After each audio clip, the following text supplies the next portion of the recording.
Good morning, everybody. Good morning. Hope you're feeling good. And if you don't, I hope you figure it out. What do we say in the army? Up in the morning before the sun. That's the way the job is done. Up in the morning before the sun. That's the way the job is done. The Pledge of Allegiance. I pledge allegiance to the flag of the United States of America and to the republic for which it stands, one nation, under God, indivisible, with liberty and justice for all. All right, so the question is, what's the difference between American oil and European oil? And I'm going to give you the no bullshit quick spiel on it. I'm going to tell you some numbers and stuff. And then we're going to get off of here. We're not going to talk about it and beat a fucking dead horse, because a lot of people think they know what the fuck is up when it comes to oil and stuff like that, and they're just plain flat out full of shit. It's just flat full of shit. There's a lot of people that get on here and talk like they know about oil, and they're like, oh, Project Farm, he's the best guy ever for testing oil, and oh my God, and he's amazing, don't get me wrong. But he doesn't do this shit every day like we do. And I'm not trying to take away from the guy at all. There's only so much testing in a virgin type atmosphere and then doing some stuff in your garage can do versus seeing real world testing on a vehicle after vehicle after vehicle after vehicle after vehicle. It's completely different. There's nothing controlled in that aspect other than the vehicle is being abused in Chicago traffic every single day, where I can go out here and look as far as the eye can see with people, shit lined up all up and down the road. Just stop and go, stop and go, stop and go, stop and go. That's some real world testing. That's how we see how shit works and how it doesn't work and what is and what isn't. So here we go. If we look at this 5W30 Euro, I like this stuff because it's made from a GTL stock, which is their platinum line. It is Dexos approved, and it's not crude oil. So already off the hit, do you know of another oil? Do you know of another oil here that's made from natural gas stock? I can tell you right now, you don't. So right off the hit, Pennzoil Euro L is going to get more clout than anything else because it's a better formula. It's closer to a PAO than any other oil is that you can find in a Euro formula. So if I had a Euro vehicle and I was trying to change it, I'd go with Euro L. The only reason I keep Castrol around is because more BMW, Mercedes people and everything, they love Castrol. They always ask for me to keep the Castrol in stock. So I do it for them because they love it. And the Mobil, we don't really sell. The Mobil stuff, there's like one, maybe two people that come in here, so we keep some stuff on the shelf. But most of the people don't even want Mobil. They want Castrol Edge, or they want the Pennzoil Euro L formula, or they want the Pentacin High Performance.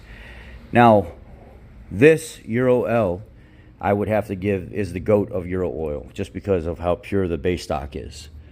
The next would be Pentacin. The reason I say that is because Pentacin is formulated directly for their vehicles.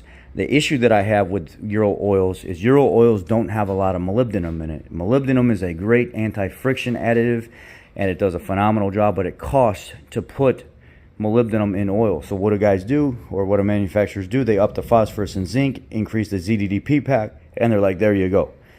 And that makes up for you not having enough moly, because it's cheaper to put that in it than it is to fill it full of moly, so a lot of manufacturers don't do it. What other oil is close to Euro oil in the numbers?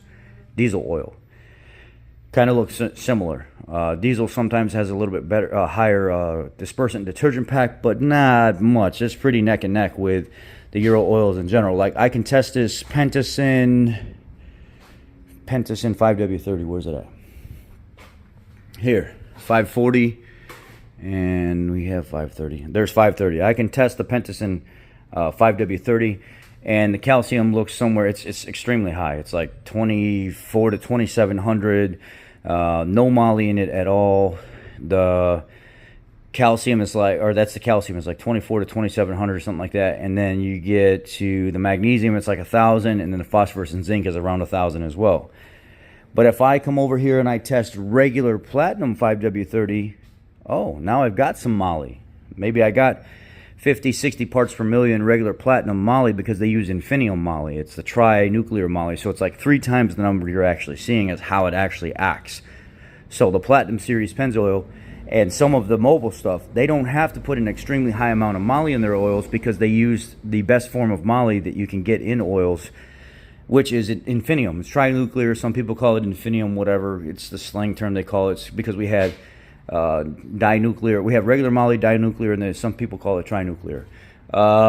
So it's Infinium moly. So basically the way it works is it is like acting like 3 times the actual amount that's in there. So this 50-60 is actually like 150 to 180 in the Platinum series. And with the GTL stock being more of a PAO type stock, not quite PAO, but on the brink of being PAO because of the way it's formulated, it's a phenomenal formula. The difference between the two is the ad pack. European manufacturers want European vehicles to go further with their oil because of their EPA ratings. So they pump the Euro oils full of magnesium and calcium to fight acidity and keep dispersant in the detergent pack high long term. So you can keep running that oil and keep running that oil and keep running that oil and keep running that oil. And they just pound the shit out of the vehicles until they're out of warranty. And then they don't give a shit no more because there is no more warranty. And then you got a vehicle with a 130, 140, 150,000 miles on it that is just flat out dead, done, needs an engine, and then they're like, what am I supposed to do? I mean, well, you shouldn't have been changing your oil at 15,000 miles or 10,000 miles. You should have been in here seeing me every 5,000 miles. The only difference is you got more magnesium and calcium, which allows you to go further because that's how they rate their oils long term, and they get their government EPA ratings. Where this oil here, it doesn't have that type of ad pack. It might have 60 parts per million moly. It might have like 1,000 calcium, 800 magnesium, 700 magnesium, and then about 750, 700 phosphorus and zinc, and have like a TBN rating of, the TBN rating, what is that, total base number of like 6.9, versus the Pentacin has a total base number of 8.7 because of the freaking ad pack, because of how high everything's jacked up in it. So it doesn't mean that the Euro oil is better than the American oil. It just means they're filling it full of shit because they're telling people, go ahead and run it longer. Here, we're going to give you an oil that's jacked up full of magnesium and calcium. Go on about your merry way and go run it longer, and then we'll keep our government numbers while you're fucking up your engine. That's what that means. You know, the GOAT of Euro oil, I would say, would be the Pennzoil Euro because of the base stock and really good numbers. What comes right from the manufacturer, especially with Mercedes that comes in it, is the Pentacin High Performance. But I don't really have a preference.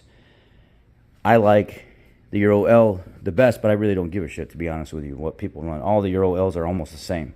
If I was a guy with a European car and I was going to run European spec oil because I want to run things long term, that's the only main difference between them, is the ad pack is higher.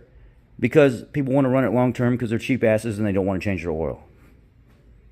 Where the Pennzoil, you're going to be changing it every 5,000 miles. If you're a smart person that cares about your vehicle and you're willing to maintain it and keep it long term.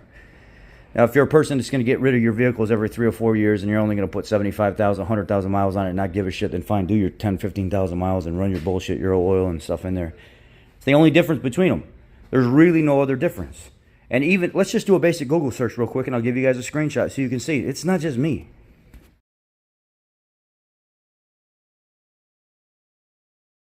Another reason why European oils have to be spec'd for high ad pack is because what are some European cars? They're not just gasoline, and they're not going to make 2 different oils for gasoline versus diesel European vehicles, because we have a lot of diesels. Europeans like putting diesels in their cars, their sedans and stuff like that. We also have to have an oil spec for the diesels as well. So if they come along when they need a 0W40 or a 5W40, it needs to be dual certified, not only for gasoline but for diesel as well. That's the high ad pack and the long running condition. But it is what it is. People are going to do what they want. This is just me explaining what the difference is between American oil, European oil, or Euro spec oil, American spec oil, Asian spec oil, whatever. It's just ad pack. They want you to run it longer. That's it. And if I was you, I'd be getting the Pennzoil Platinum GTL stock. It's the best stuff. If you're going to run it long term and you're going to attempt that shit, which I don't recommend, that's what I would do. Y'all be blessed. Take care. Have a great day. We're about to cut open some Asian, Chinese Toyota oil filter versus an American oil filter sent from China directly from China. One of my followers was kind enough to get an American version of the Toyota and a Chinese version of the Toyota directly from the sources and send it to me so I could cut them open and we could see if there is a difference. Y'all be blessed. Have a great day.